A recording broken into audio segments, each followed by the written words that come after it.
Welcome back, guys. We're here in the final best of 3. Actually, it's been a very short day so far. Dream against Rogue. I think Dream is the favorite here. Yeah, I would agree. But Rogue already beat Rain pretty impressively. I guess it'll come down to how strong Rogue is in his EVT.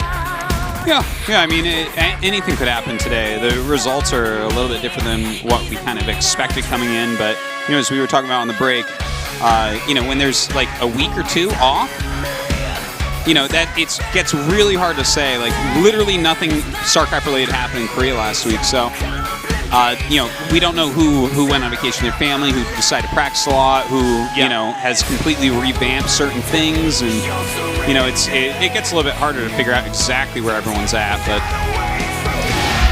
this is I would definitely still think that Dream's going to win, but so far he showed us himself trying to go mech twice, use the same exact build twice.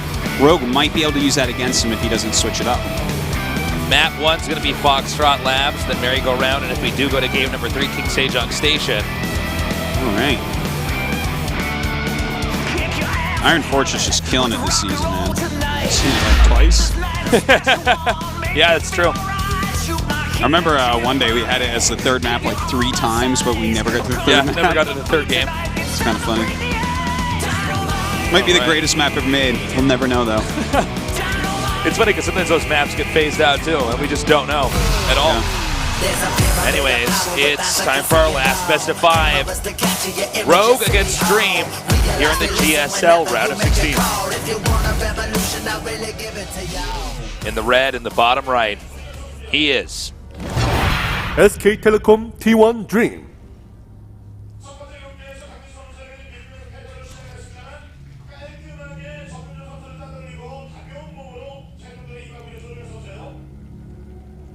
in the upper left in the blue.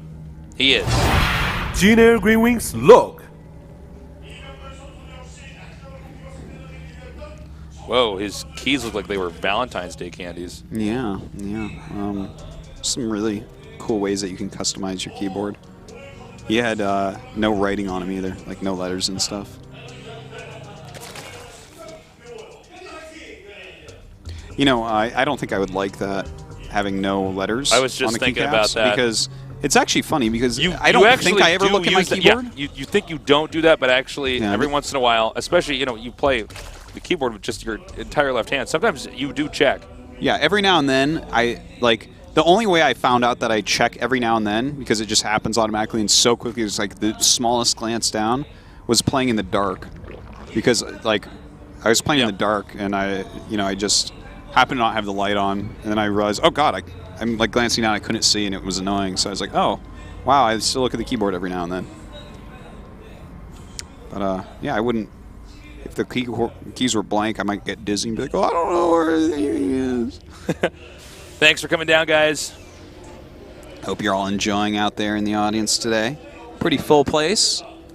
Yeah, it filled up a lot. It always thins out a little bit as the night goes on. Yeah, really nice games, and I hope everyone comes actually back tomorrow. I feel like tomorrow is... Well, tomorrow we don't have any games, so... yeah. Definitely don't do that. Yeah, don't come back tomorrow. That would Day ruin after it. tomorrow, though, is like Maru, Purting, MC, and CJ Hero, and that's like... That's going to be nuts. That's a great group, too. I think that this was a fantastic group, but I guess as far as like fan favorites and stuff goes, maybe Fridays is... That's when we're going to have so many fans down here. We're going to have to build a moat around the soundproof booth with alligators in them just to keep people from just, bum rushing. We can feed those alligators, keep them happy. We throw rain in there since the he just losers, lost. yeah. Well, here comes the CC on the low ground, covered by the Reaper. The pressure on the Zerg. Zerg never really gets to do anything to the Terran in this process of the game. This is so far the same opener that we're seeing from Dream. Some good micro here by Rogue so far. Yeah, in fact, not even having to make a spine just there. Yep. Always better if you can get away that way. But always better to make a spine than to lose a drone. Certainly. So far, Rogue's basically played a perfect game. Although this is not really a moment that generally leads to anything impactful in this matchup, since it's a dance that both players just do perfectly.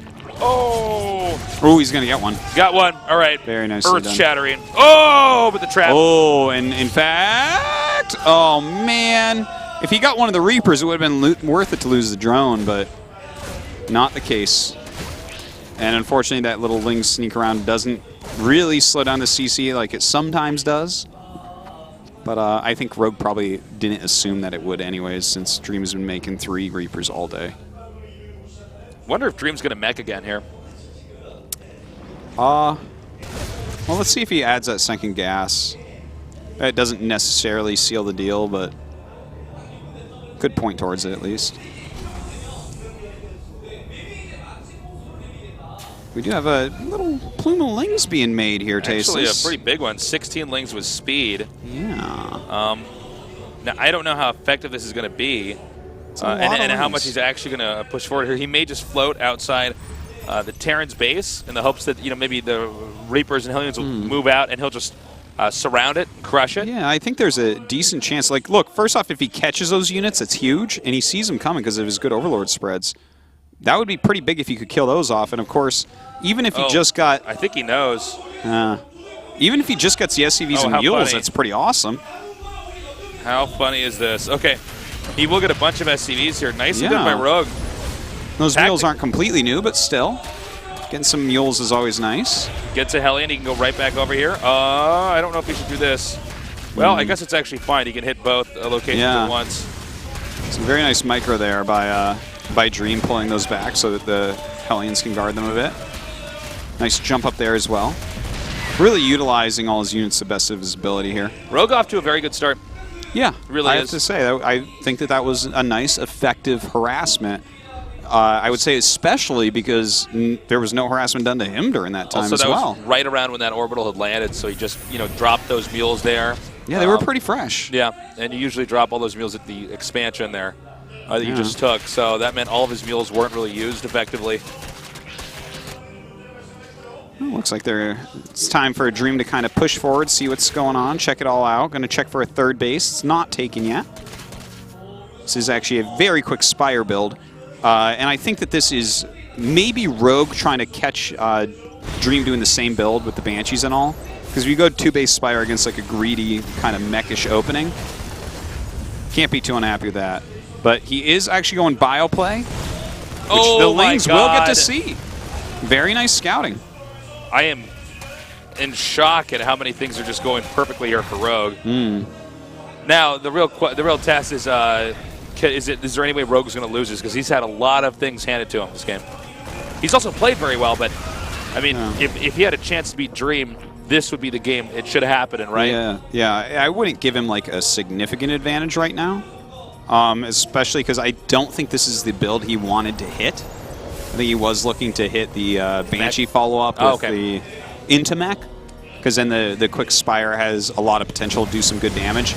Here, how much damage will this quick Spire do, right? There's already 2 eBays out. Stim is about to finish. He's going to have multiple barracks producing. They still might, the mutas might fly in and do a ton of damage. But, have to wait and see what he can get done. So Mutt-Mutt's going to be finishing pretty soon. Yeah, we got some Mutt-Mutts coming out. And it looks like Rogue should be in good shape here into the mid-game. Dream doing what he wanted to do a while back there, coming out here and trying to push the creep back. But at this point in time, the Hellion Reaper army has been whittled down to, a completely ineffective little harass group. So there's not much. They're nothing right now. Yeah. The mutas that can actually come in here, I don't know if there's adequate numbers of Marines right now. Yeah, and the turrets are actually a little bit late. I'm surprised when he scouted that there was no third yet, that he wasn't a little bit more on top of getting the turrets just slightly quicker. But so far, these mutas doing fantastically. Really nicely. All right, we do have Baneling speed on the way, 1-1 as well. His upgrades are quite a bit behind Dreams. But, I mean, his harassment's actually so good here. He's doing great amounts of damage with this 2-base muta. Yeah, getting these gases is actually fantastic. Everything he's doing is really... He's picked off quite a few Marines, SCVs as well. He's got the Lings ready here in case Terran gets a little bit too greedy and pushes out. We saw the Hellions immediately morph into Hellbats. Good move. I mean, Rogue's doing a really good job. Just continue to force out stims here. Buildings burning down now. I mean, this is really nicely done here. Rogue maybe taking a fourth in a little bit. We have a ton more Lings, and the Baneling speed is going to get done here. So he's going to have a pretty scary army. I don't know if it's going to be doable for Dream to take an expansion here in the next few minutes. No, I think you're right about that. I think he's in also actually a lot of trouble. Dream's not getting armor right now. Yeah, which I would say is definitely a mistake. He has like way more gas than he needs. There he goes. He's getting it. With Baneling's speed, finishing here, and he's going to have the 1-1. He's caught up somewhat on that. But this looks great for Rogue right now. He's played it very strongly. There's no way that I can foresee him dying anytime soon. He's going to have that fourth base without an issue. Creep takes 1,000 years to proceed, so he's going to be mined out of both bases before that command center lands.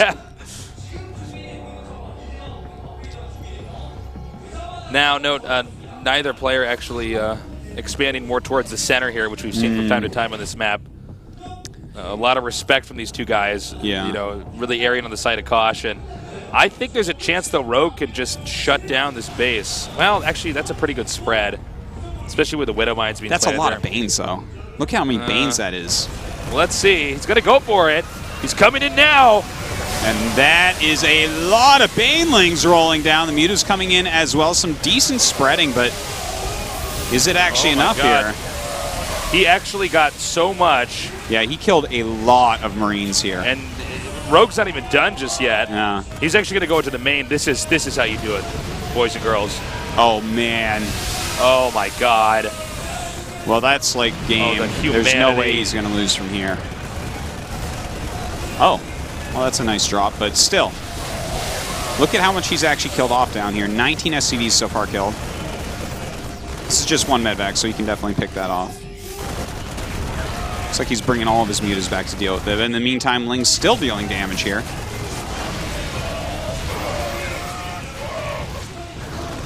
Oh, man. Third base and second base, it's a little bit disjointed as far as the defense goes. Yeah. He should be able to just regroup with Lings, Banelings, and put a killing blow on him. Absolutely. I mean, look at that. See these guys, these 5 Marines? They're not going to do anything. Yeah, I think that must have been a miss rally or a misclick. It was definitely not a comeback strat. No. Okay. Rogue, nicely done. You know, Rogue, he's probably been the most emotional player we've seen here today. You can see a lot of the tension he's wearing. Rogue, I think, is one of the players that's really trying hard this year. I know everyone tries hard, but like, I think I remember him saying in an interview his only goal for this year was to improve. And when I hear something like that, because not many people say that, a lot of people say a lot of boring things in interviews. But when I hear exactly that, because a lot of these other players are like, well, I want to get to round of 4 or something. When you suck it up and say, I just want to improve this year. I just want to learn. Yeah, it's like, oh, okay, Rogue, you're here for the long term. You just want to be a completely solid badass Zerg. Well, game number 2 goes on merry-go-round. This is a map Rogue could definitely win on too. Yeah, I would say it's a little bit favored for Dream. The 4th base can be a little bit hard for Rogue to get. Sure. But, you know, the way that he was utilizing Lings and Banes and Mutas, that's kind of something you got to do here. You got to be running around and counterattacking that 3rd base. The 3rd base is definitely punishable. Between the main and the 3rd base, it's definitely something the Rogue could win with in that situation. Yeah. You might even choose to do a cheese here. Sure, why not? It would not be a terrible choice. What was the 3rd map? Do you remember? I actually don't. Was it Catalina? King Sejong? King Sejong? I'm not sure. I can't remember, but I thought it was. Maybe not. Meh. Oh. So, Tasis. Artosis, I'm doing great, man. It's good to be back doing a GSL. Yeah. It had been a little bit too long since we had that Lunar New Year break out here. Indeed. I got to get my casting fix in. It feels really weird for us guys if we don't cast pretty regularly. Yeah. Like when we don't see any of you guys over the Christmas holiday. It's fun for a little bit, and then it's like, oh, I kind of want to get back to work here. You have like a bit of an existentialist crisis at that point in time. I'm like, what am I doing with my life right now?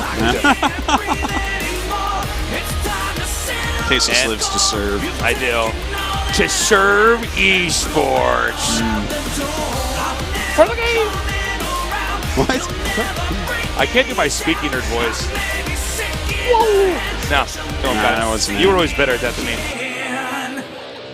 Yeah, I have to like have it in the moment, the passion of the squeaky nerd. Yeah, man. I believe, okay, the delay is done with. We're actually starting this game up. Game number 2 here, Dream against Rogue on merry-go-round, has loaded up. And we're going to see if Dream can bring us to game number 3 or if Rogue is going to be our final survivor of Group C in the round of 16 of this